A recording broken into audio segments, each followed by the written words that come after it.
Malgré son classement élevé en termes d'achalandage, 18e sur 68 en 2022, les travaux de rénovation à la station de métro de Saint-Michel, qui ont débuté depuis le 11 mars dernier, ne prévoient pas d'ascenseur.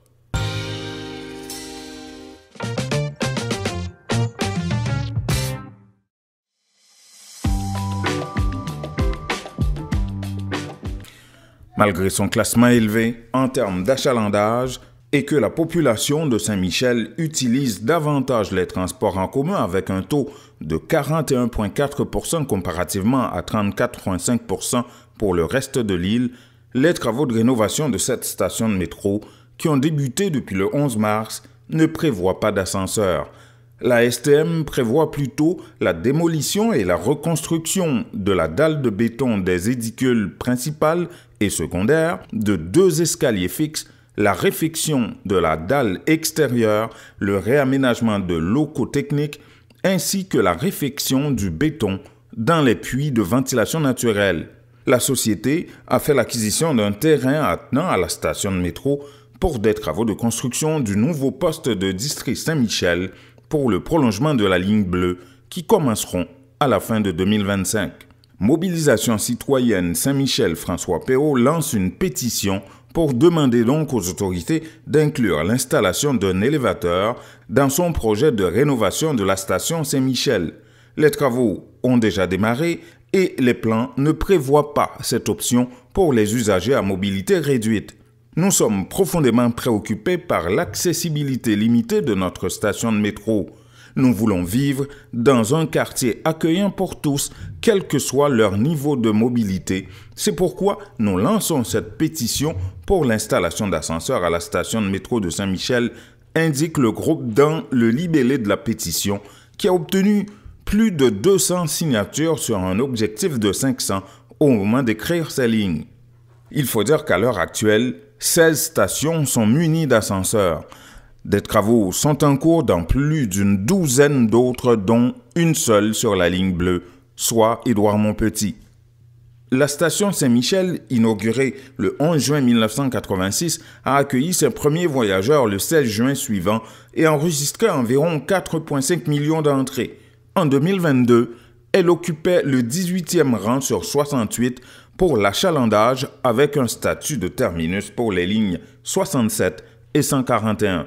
Dans notre quartier inclusif et diversifié, il est essentiel de prendre en compte l'ensemble des citoyens de nos infrastructures publiques. L'installation d'ascenseurs à la station Saint-Michel serait une étape significative vers cet objectif, écrivent les signataires de la pétition adressée à Geneviève Guilbeault, ministre des Travaux publics et de la Mobilité durable, Marie-Claude Léonard, directrice générale de la Société de transport de Montréal, STM, entre autres.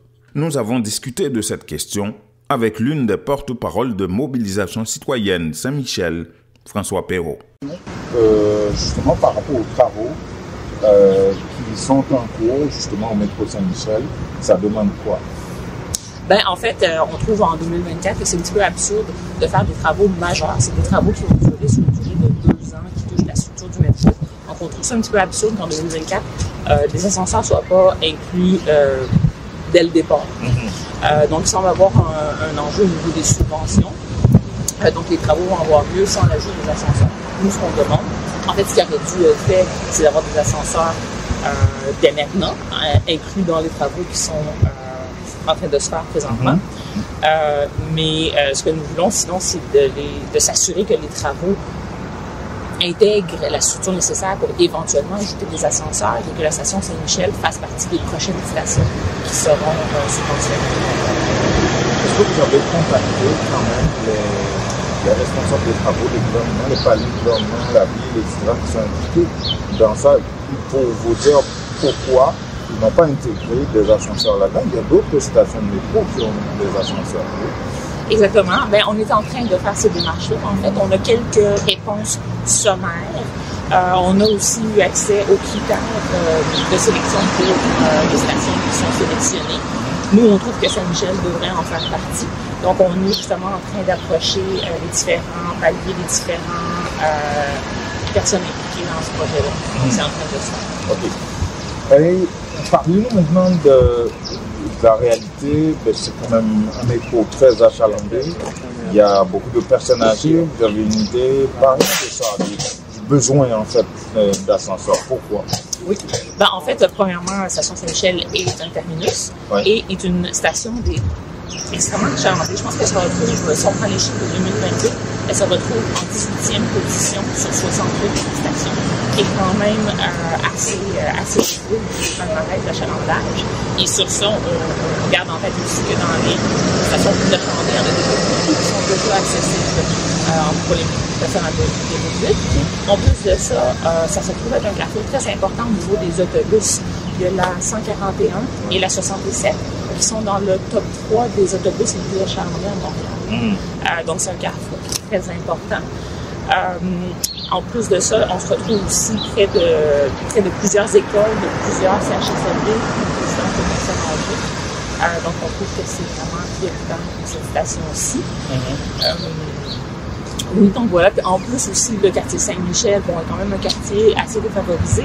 Et au niveau des pourcentages, il y a beaucoup plus d'utilisation de transport en commun que dans d'autres quartiers. Je pense qu'on se retrouve à plus de 40% comparé à une trentaine de pourcents pour la région de Montréal.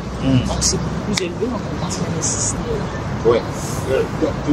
Dans ces travaux-là, est-ce que vous avez une idée de ce qu'il va y avoir comme changement dans le métro, à part des ascenseurs qui ne vont pas ajouter? Oui, en fait, il est question de démolition, reconstruction de la dalle de béton des deux éticules. Le métro Saint-Michel a deux éticules. Les deux éticules vont avoir des travaux majeurs sur la dalle de béton. Démolition, reconstruction de deux éticules. Réfection de dalles extérieures, réaménagement de locaux techniques, le terrain qu'on voit à côté. La STM a acquis un terrain de plus. Oui, donc il va y avoir un agrandissement. Donc aussi, ça, pour moi, ça fait des points importants. S'il y a un agrandissement, mais il y a possibilité probablement d'avoir plus d'espace pour les ascenseurs. Puis réfection du béton dans le puits devant ce terrain. Donc c'est quand même des travaux majeurs. Mais là-dedans, ils trouvent les moyens de ne pas inclure des ascenseurs. Exactement. Wow. Et il faut mentionner aussi que les escaliers, à l'heure actuelle, le métro Saint-Michel inclut 2 escaliers mais dans un seul sens uniquement. Donc, c'est simplement pour monter et quand il est en pente, il y a. Donc, c'est aussi problématique parce qu'il n'y a pas des. Habituellement, les stations de métro, il y a plusieurs escaliers montants et descendants, mais il n'y en a qu'un seul par étiquette. En plus. Et il n'y aura pas d'ascenseur dans ce nouveau travaux-là. Parce que si on a des problèmes avec les genoux, on est désolé. On est désolé. Et en plus, les escaliers du bas, ben là, il n'y a pas du tout. Il y a des marches de toute façon, même s'il y a certains ascenseurs pour descendre, pour monter. Quand on arrive au niveau du métro, ben là, il n'y a rien du tout. Il y a savoir des marches. Donc, régulièrement, quand on prend le métro, on voit des parents, des personnes âgées devant les escaliers. Ça peut se faire. Est-ce que vous avez obtenu des appuis des gens du quartier, d'autres groupes, etc., ou vous êtes seul là-dedans? En fait, on commence à se monter un réseau. Donc là, en ce moment, on est vraiment au début du processus. Donc, on est vraiment dans le partage de notre demande et on est dans la recherche d'appui, en fait, en ce moment. Donc, oui, on a reçu quelques réponses positives, mais on est vraiment en démarche à ce niveau-là. Donc, vous avez parti une pétition. Oui. Depuis, ça fait combien de jours, là? Ça fait quelques jours. Quelques jours. Vous êtes à combien? En ce moment, je pense qu'on est rendu à 178. Et votre objectif, c'est quoi? Je sais pas, c'est jusqu'à temps que le gouvernement nous entende. OK. Vous avez envoyé le libellé de la pétition et à tous les paliers du gouvernement, enfin, ceux qui sont indiqués là-dedans. Est-ce que vous commencez à recevoir des réponses? Donc, à ce niveau-là, on est en train de le faire. Donc, on est en train d'envoyer. On vient tout juste de finaliser la pétition. On est aussi seulement 3 à gérer tout ça. Donc, bon, ça va prendre quelques jours, mais on est rendu justement à envoyer la pétition. Je ne sais pas si c'est arrivé. Il y a une lettre aussi qui a été envoyée au CA, qui va être envoyée sur le CA de la STM. Donc, c'est en train de se faire. Donc, je ne sais pas quelle lettre est arrivée où. Aussi, vous l'avez envoyé? Je ne pense pas que c'est encore fait, mais ça va être fait sûr. Ça va être fait? Oui. Bien sûr, on va envoyer la pétition une fois qu'elle sera complétée, qu'il y aura plus de signatures.